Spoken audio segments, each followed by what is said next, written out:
యేసయ్య నామమున ఈ ప్రార్థన అడిగి వేడుకుని పొంది ఉన్నాము నా తండ్రి, ఆమేన్. పిల్లరా హెచ్చరిక మాటలు బాబు గారు తెలియజేస్తారు. ఆ తదుపరి భోజనాల్లోకి వెళ్తాం. బాబు గారు. దేవునికి మహిమ కలుగును గాక. చాలా సంతోషం ప్రియులారా, 40 దినాలు దేవుని సన్నిధిలో గడిపి అనేకమైన విషయాలు అనేక మంది ద్వారా మీరు నేర్చుకుని ఆత్మీయంగా బలపడ్డారని నమ్ముచు, మరికొన్ని విషయాలు చాలా చిన్న తక్కువ టైం ఉంది కనుక కొన్ని విషయాలు అనేకమైన సాక్ష్యాలు విన్నాం.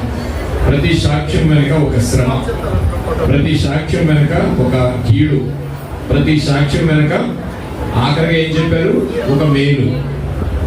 ఇప్పుడు ఇందుకే శ్రమల వెనుక సత్యం ఏంటి? శ్రమల వెనుక సత్యం ఏంటి? ప్రతి కీడు వెనుక ఏం దాగి ఉంటుంది? అది ఆత్మీయ స్థితి.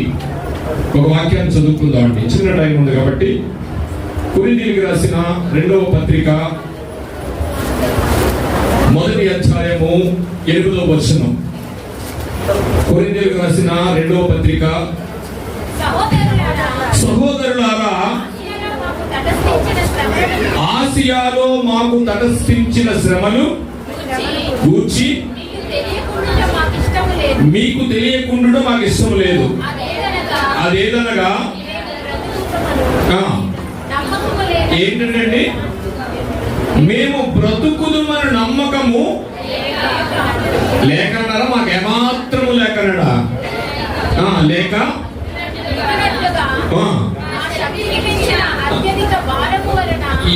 ఏంటంటే ఆ భక్తుడికి ఏమొచ్చిందంట? శక్తికి మించిన అత్యధిక భారము వలన కృంగిపోతివి. చాలండి, చిన్న ప్రార్థన చేసుకుందాం. మహోన్నతుడును మహాపరిశుద్ధుడు అయిన మా పరలోకపు తండ్రి, ఇదిగో నాయన, ఈ 40 రోజులు ఆఖరి దినాన్న మీ సన్నిధిలో సజీవులుగా మమ్మల్ని ఉంచినందుకే మా సజీవ సాక్ష్యంగా ఈ రోజు మీ సన్నిధిలో నాయన విన్నవించుకుంటుండగా, నాయన మా ముందు ఒక భక్తుడిని పెట్టారు. మేము చెప్పిన శ్రమల్లో కానీ, మేము చెప్పిన నాయన సాక్ష్యాల్లో కానీ ఆయనకు ఉన్న శ్రమలు మాకు ఎక్కడా కనిపించట్లేదు.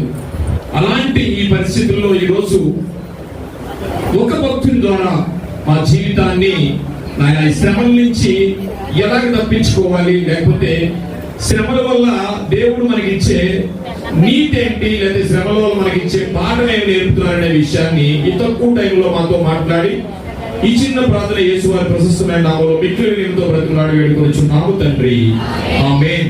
ఇది పౌలు గారు మాట్లాడుతున్న విషయం అండి. శ్రమలైతే పౌలు గారి విషయంలో ఆయనకి జరిగిన శ్రమ మనం రాసుకుంటే అండి, ఒక A4 షీట్లో 2-3 వస్తాయి. మీకు అందరికీ తెలుసు కాబట్టి పౌలు గారు పడే కష్టాలు మనం ఒకవేళ మన లిస్ట్ రాసుకుంటే ఆయన లిస్ట్ లోకి ఒక్కడు కూడా మనకి ఉండదు. అన్ని ఆత్మీయ విషయాలే, మన అన్ని భౌతిక విషయాలు.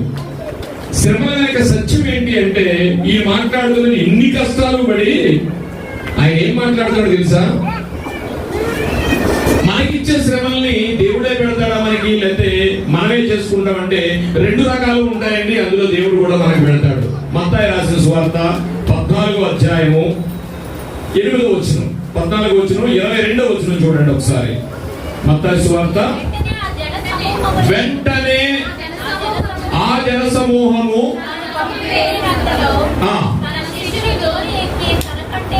తన శిష్యులు దోణి ఎక్కి తనకంటే ముందుగా అద్దరకు వెళ్ళవలెనని ఏం చేశాడండి? బలవంతం చేశాడు. అంటే వాళ్ళు వెళ్ళని ఉంటారు కదా, బలవంతం చేశాడు అంటే వాళ్ళు వెళ్ళని ఉంటారు. చదవండి కింద. పంపివేసి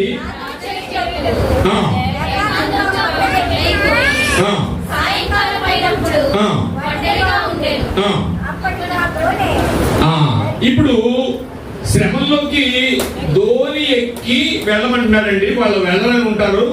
లేదు లేదు లేదు, ఖచ్చితంగా మీరు వెళ్ళాలని బలవంతంగా దోణి ఎక్కి వెళ్ళమని చెప్పినట్టు ఉంది అక్కడ. ఏమంటే ఈ దోణి ఎక్కిన తర్వాత వాళ్ళ పరిస్థితి ఏంటి తెలుసా? పెద్ద తుఫాను వస్తుంది.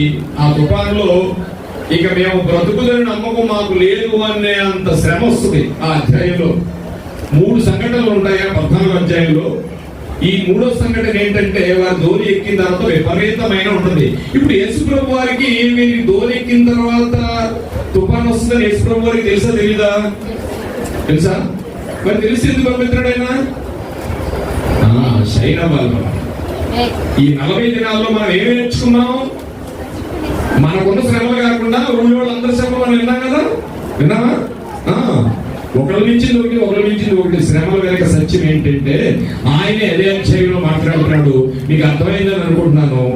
అదే అధ్యాయంలో 4వ వచనం చదవండి. కొరింథీయులకు రాసిన 2వ పత్రిక 1వ అధ్యాయము 4వ వచనం. దేవుడు మమ్మును ఇన్ని బాధలు పడి పౌలు గారు మనతో మాట్లాడుతున్న మాట ఏంటంటే ఆయన ఎంత సింపుల్ గా తీసుకున్నాడు చూడండి ఆ కష్టాలన్నీ. దేవుడు మమ్మును ఏ ఆదరణతో, కష్టాలన్నిటిలోంచి మాకు కలగజేసి ఏ ఆదరణతో మమ్మల్ని ఆదరించాడో ఆ ఆదరణతో ఎట్టి శ్రమలలో ఉన్న వారినైనను ఆదరించుటకు శక్తి గలవారన్నట్లు.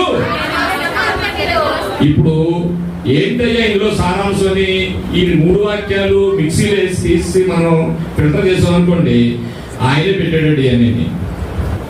ఎందుకు పెట్టాడంటే ఇదిగో నిన్ను మామూలుగా ఉంచాలనుకోవట్లేదు. 40 రోజుల్లో ఒక దిట్టగా తయారు చేద్దాం అనుకున్నాను నేను. ఎందుకంటే ఎట్టి శ్రమలో ఉన్న వారినైనను ఆదరించుటకు శక్తి గలవారు మీరందరూ. దేవునికి మహిమ కలుగును గాక. మీ శ్రమల గురించి కాదు మీరు మాట్లాడేది, మీరందరూ ఎవరి గురించి ఉండాలి తెలిసినా? ఇదిగో పక్కవాడి సహోదరుని శ్రమలో ఏముందో మీకు తెలియాలంటే మీకేం కావాలి? శ్రమ కావాలి. అలాంటి శ్రమలు, ఎట్టి శ్రమలో ఉన్న వారినైనను ఆదరించుటకు శక్తి గలవారు అన్నట్లు మిమ్మల్ని అందరినీ ఏం చేశాడు? ఆత్మీయమైన పరిస్థితిలోకి తీసుకెళ్ళాడు. చిన్న ఉపమానం చెప్పి నేను ముగిస్తాను. ఒక తల్లికి ఒక అక్కకి పురుడు వస్తుంది, హాస్పిటల్లో జాయిన్ చేశారు. హాస్పిటల్లో జాయిన్ చేసిన తర్వాత చాలా ఏడుస్తుంది, నొప్పులు వస్తున్నాయని. వాళ్ళ చెల్లి అంటది దగ్గర ఉండి ఓర్చుకోక్క అంటే ఎలా దొరుకుతుందండి మొహం అక్క? ఆ అక్క ఎలా దొరుకుతుంది? ఒకసారి ఎలా చూసి నీకేం తెలిసే చూస్తుందా? మనం కూడా ఎక్కడికైనా వెళ్ళి ఏం చెప్తున్నాడు, కష్టాల్లో ఉన్న వాళ్ళని మనం పర్లేదమ్మా ఓర్చుకో యేసుప్రభు చూస్తాడంటే ఈవిడ ఆటో చూసాడు వాళ్ళు. అందుకని వీళ్ళు ఎలా తీసుకుంటారు? ఏ అనుభవం ఉందని చెప్తావు నువ్వు క్రైస్తవుడుగా నీకేమో అనుభవం ఉంది ఇక్కడ. ఆ అనుభవం రావడానికే నీకు శ్రమ పెడతాడు, ఆ శ్రమ నుంచి మళ్ళా తప్పిస్తాడు. దేవునికి మహిమ కలుగును గాక.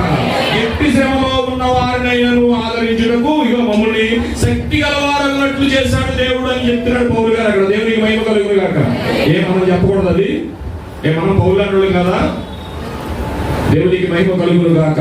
అప్పుడు ఆ అమ్మాయి ఆవిడ అలా చూస్తుందండి, నీకేం తెలిసే నొప్పులు పడింది, నేను నువ్వేనా పెళ్ళయిందా లేదా గర్భిణియా పిల్లలకి అన్నావా అని చాలా హేళనగా చెల్లెకు చూస్తుందండి. అదే 3 కానుకలు కలిగిన తల్లిని తీసుకొచ్చి అమ్మ ఓర్చుకోమ్మా అంటే అలాగే తల్లి అంటావునా? అదిగో నేను ఎలా తయారు చేశాడు తెలిసిన 40 రోజుల్లో శక్తి గలవారు అన్నట్టు. మళ్ళా చదవండి ఆ వాక్యం.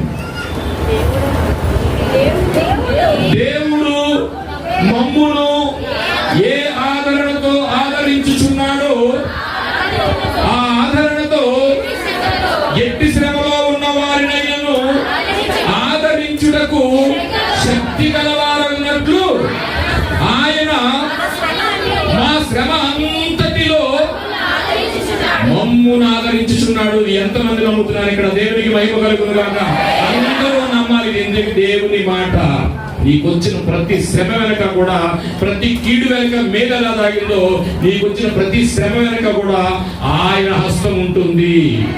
అలాగ చేయడానికి 40 రోజులు అద్భుతమైన మాటలు నీకు అనేక మంది దైవజనుల చేత నీకు చెప్పించుంటారు. ఈ ఆఖరి దినాన్న దేవుడు మిమ్మల్ని శక్తి గలవారగునట్లు, ఎట్టి పరిస్థితుల్లో ఎంత బాధలో ఉన్న వారినైనా మీరు ఓదార్చడానికి మిమ్మల్ని ఏం చేశాడు తెలిసిన? శక్తి గలవారగునట్లు ఆత్మీయంగా మిమ్మల్ని పెంచాడని నేను నమ్ముతున్నాను. దేవునికి మహిమ కలుగును గాక. నా 7 నిమిషాలు అయిపోయింది, ప్రార్థన చేసుకుందాం. మహోన్నతుడును మహాపరిశుద్ధుడైన మా పరలోకపు తండ్రి, ఇదిగో నాయనా 40 దినాలు పిల్లలందరినీ మానకుండా అనేక మందిని తీసుకొచ్చారు. మధ్యలో కొన్ని అవంతరాల వల్ల వారు మారడం జరిగింది. అయినా దైవజనులు చెప్పినట్టుగా క్షమింపబడిన వారే అందరూని. అలాగే నైనా ఈ 40 రోజుల్లో ఎంతో ఆధ్యాత్మిక స్థితిని, శక్తిని పొందుకున్నారని మేము నమ్ముతున్నాము. ఇదిగో మమ్మల్ని అందరినీ ఈ కష్టాలు, ఈ శ్రమల వెనుక సత్యం ఏంటంటే, ఇదిగో మేము శక్తి గలవారు అగినట్లు ఏ పరిస్థితుల్లో ఎంత బాధలో ఉన్న వారికైనా ఆదరణ కలిగించుటకు మమ్మల్ని శక్తివంతులుగా చేశారు. మా శ్రమల వెనుకున్న సత్యం ఏంటంటే నీ ప్రణాళికని మేము నమ్ముతూ ఈ చిన్న ప్రార్థన యేసు వారి ప్రశస్తమైన నామములో మిక్కిలి వినయంతో బ్రతిమలాడి వేడుకొనుచున్నాము తండ్రి, ఆమేన్. అందరికీ వందనాలమ్మా. తక్కువ సమయంలో చక్కని మాటలు అందించిన దేవుని ప్రియులు బాబు గారికి వందనాలు తెలియజేస్తున్నాను. వారి తండ్రి గారిది పెనుగుదురు గ్రామమే, ఎలబోయిన నాగన్న గారు. సో మరలా వారి యొక్క కుమారుడు పెనుగుదురు సంఘములో నిలబడి వాక్యం చెప్పడం దేవుని ఆశీర్వాదం, దేవుని కృప, దేవునికి స్తోత్రం. ఎలబోయిన వారి కుటుంబాలన్నీ దేవుళ్ళకి వచ్చుదురుగాక, రక్షణ పొందుదురుగాక. ఫస్ట్ ఇయర్ ఎంత సక్సెస్ఫుల్ గా జరిగించిన దేవునికి చప్పట్లు కొట్టి స్తోత్రం. దేవునికి స్తోత్రం కలుగునుగాక, మహిమ కలుగునుగాక. హల్లెలూయా.